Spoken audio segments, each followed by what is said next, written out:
Vamos à resposta. A crise do petróleo afetou a economia ocidental? Alternativa B, através de um processo inflacionário. Ou seja, nós estamos falando de uma crise que estrangula a economia. Ou seja, você tem um sistema inegavelmente extremamente dependente do combustível fóssil e de repente de uma hora para outra você não tem o combustível. O que isso gera? Imediatamente a quantidade de produtos cai, há uma crise substancial assim, e nesse sentido, quando a crise aparece, quando esse programa de falta de recursos aparece, a inflação é desencadeada de uma maneira gigantesca. Por exemplo, nos anos 80 no Brasil, nós vamos ter um processo de um endividamento do Estado tão grande, agravado pela crise do petróleo, que vai gerar o que ficou conhecido como a década perdida. Os anos 80 vão ser constantes de uma inflação em enorme processo de crescimento e, por outro lado, cada vez mais o endividamento do Estado. Então, é extremamente problemático na nossa história a economia dos anos 80. O que fazer para solucionar programas como esse do Brasil, mas que também se repetiam em outros países? Programas inflacionários elevados, endividamento estatal significativo. O que fazer? É nesse sentido que aparece uma lógica que não recebe esse nome imediatamente. Ela recebe esse nome mais adiante, chamada de neoliberalismo. Uma mulher na Inglaterra chamada Margaret Thatcher, conhecida carinhosamente como a Dama de Ferro, vai promover as bases disso que chamamos hoje de neoliberalismo. O que vai ser isso? O Estado precisa se diminuir. O Estado ele não tem que controlar tanto a economia, áreas estratégicas, indústrias, setores de serviços, não. O que o Estado começa a fazer? Privatizar essas ações. O Estado ele começa a se diminuir porque ele está endividado e ele não tem como pagar. Segundo, não menos importante, cortar benefício.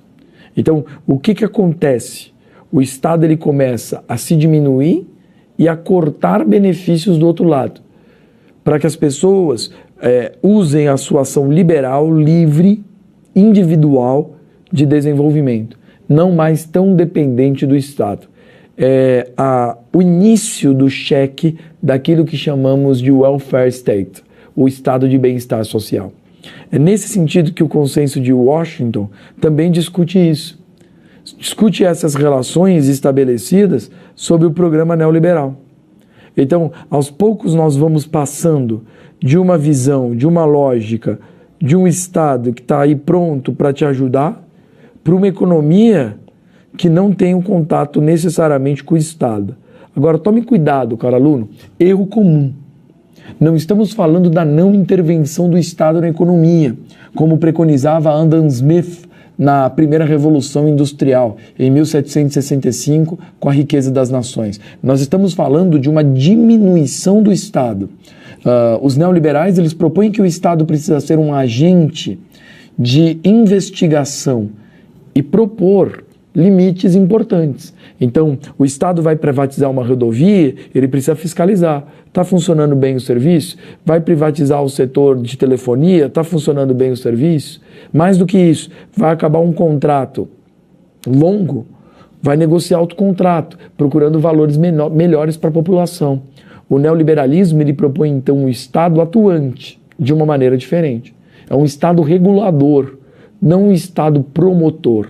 Entende a diferença? O Estado vai manter as regras sobre tudo, mas o Estado não vai propor-se a fazer e desenvolver.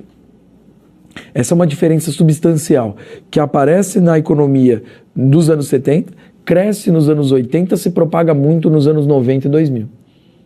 Inegavelmente. Então, nós temos a diminuição desse Estado e, paralelo ao corte de benefícios, o liberalismo. Mas um liberalismo com privatizações e regulamentação. Muito bem. É dentro dessa lógica neoliberal que se insere uma ampla discussão chamada de globalização. Para os historiadores, há uma historicidade extremamente importante para a globalização. Ela não acontece de um dia para o outro. Ela começa, segundo os historiadores, na expansão marítima. Porque a globalização ela tem como base a perspectiva de aproximar pessoas, mercadorias e serviços. Inegavelmente, a expansão marítima produziu isso. Só que, lógico, não numa proporção no século XVI da que nós temos hoje, no século XXI. Hoje, a velocidade do sistema de transporte e de comunicação é incomparável em relação às relações que se estabeleceram e se perpetuaram no mundo da época moderna. Agora, o que acontece a partir disso, dessa propagação do neoliberalismo? Nós temos o avanço das multinacionais. Porque na medida em que você não tem mais um Estado tão atuante nos países, grandes empresas e corporações tomam conta. E isso vai gerar extremamente forte a própria visão de uma internacionalização da economia mundial. Ou seja, empresas que se tornam mais fortes que países. É isso que a globalização trata. Então, por exemplo, os críticos mais ferrenhos da globalização defendem que ela favorece essas multinacionais, essas empresas que se agigantam de tal maneira que são elas beneficiadas das dinâmicas comerciais, produtivas, financeiras e tecnológicas. É nesse sentido, por outro lado, que aparece a OMC, a Organização Mundial do Comércio, que é um órgão ligado à ONU. A OMC ela tem como finalidade tentar justamente controlar essas relações econômicas para que não se desencadeie aquele que chamamos de um capitalismo selvagem. Ou seja, que haja limites de investimento de uma empresa, de outra, de uma relação ou outra. Então, nesse sentido, nós temos uma lógica importante, extremamente significativa desses lados. Qual é uma resposta a esse crescimento das multinacionais e de favorecimento de mercado? A formação de blocos econômicos. A Europa vai ter o maior símbolo com a União Europeia. Mas nós temos também a discussão do NAFTA, relacionado à América, então Estados Unidos, Canadá, México, ou ainda aqui relacionado ao Brasil, o Mercosul. Mais recentemente, blocos ligados ao Pacífico. Então aí, essa é uma questão mais do século XXI propriamente. A União Europeia, o NAFTA, o Mercosul, estamos falando do século XX. Grandes forças econômicas aparecem, se estruturam, se fortalecem. De uma maneira significativa, completamente. Então, esses grandes conglomerados, eles passam a investir de uma maneira insana, digamos assim. É tão insano esse processo que se defende, por exemplo, com o capitalismo ligado necessariamente ao mercado financeiro, deveria determinar os rumos do mundo. E sem uma regulamentação substancial do Estado, isso desemboca em uma nova crise. A crise de 2008.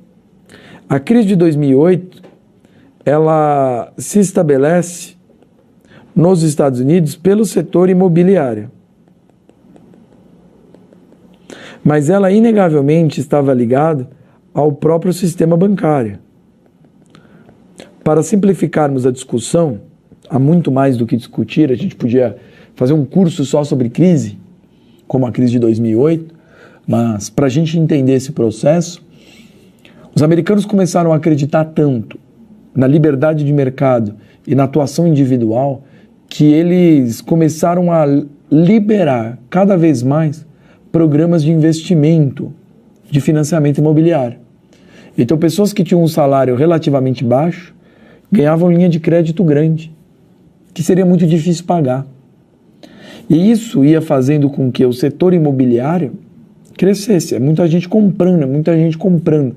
Então isso vai gerando o que ficou conhecido como uma bolha. Na realidade, não havia tanta gente comprando com poder aquisitivo efetivo para honrar o compromisso. Tanto é que quando isso é descoberto e começam as dívidas, os bancos vão falir numa proporção absurda.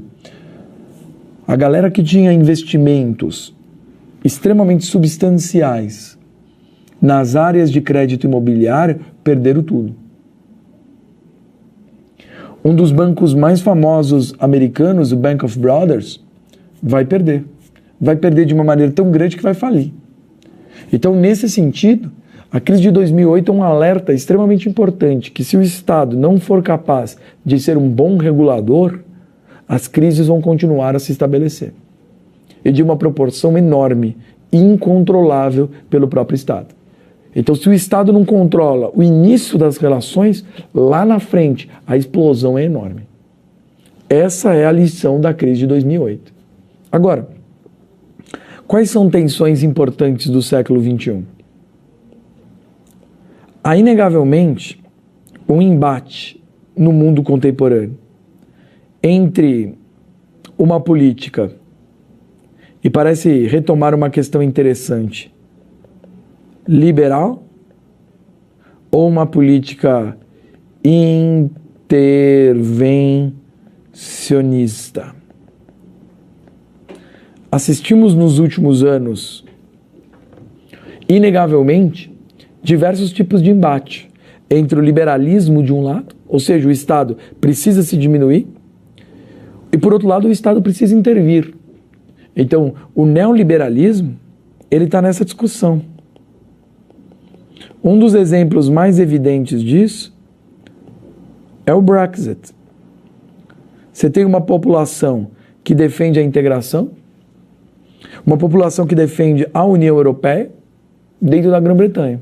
E você tem do outro lado uma população que diz assim, eu quero meu emprego, eu quero minhas empresas, eu quero a minha cidade funcionando bem, eu não aguento mais não ter emprego, eu não aguento mais ganhar pouco, e tudo isso é culpa do outro. Então é nesse sentido que aparece o Brexit.